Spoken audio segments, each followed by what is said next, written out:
பாத்திமா ரலியல்லாஹு போறாங்க ரசூலுல்லாஹ். அம்மா பாத்திமா சாப்பிட்டியா? இல்ல வாப்பா, சாப்பிட்டு 3 நாள் ஆச்சு வாப்பா. எங்கம்மா பேர பிள்ளைங்க ஹசன் ஹுசைன்? வெளியே போயிருக்காங்க வாப்பா. பெருமானார் தேடி செல்கிறார்கள். ஒரு ஆடு மேய்க்கிற இடையன் குறுக்கே வருகிறார். என் பிள்ளைகளை பாத்தீங்களா? அந்த ஆடு மேய்க்கிற இடையன் சொல்லுகிறார், 2 பேர் அழுதுகிட்டே போனாங்க. நான் கேட்டேன், எதுக்கு அழுகுறீங்கன்னு.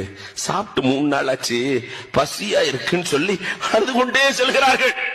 என்னால் தாங்க முடியாமல் நான் வைத்திருக்கிற ஆட்டில் பாலை கறந்து வேகமாக தம்பி ஹுசைன் இடத்திலே கொடுத்தேன். ஹுசைன் அலி எல்லாம் வாங்கி குடிக்கிறதுக்கு வாய் வரை கொண்டு சென்றார்கள். அண்ணன் ஹசன் அலி தடுத்து விட்டார்கள்.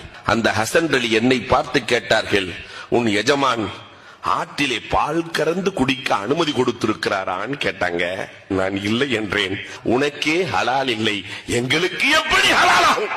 வேண்டாம் என்று சென்று விட்டார்கள். எந்த தாயாவது தன்னுடைய பிள்ளைகளுக்கு ஹலால் ஹராமை சொல்லிக் கொடுத்திருக்கிறோமா?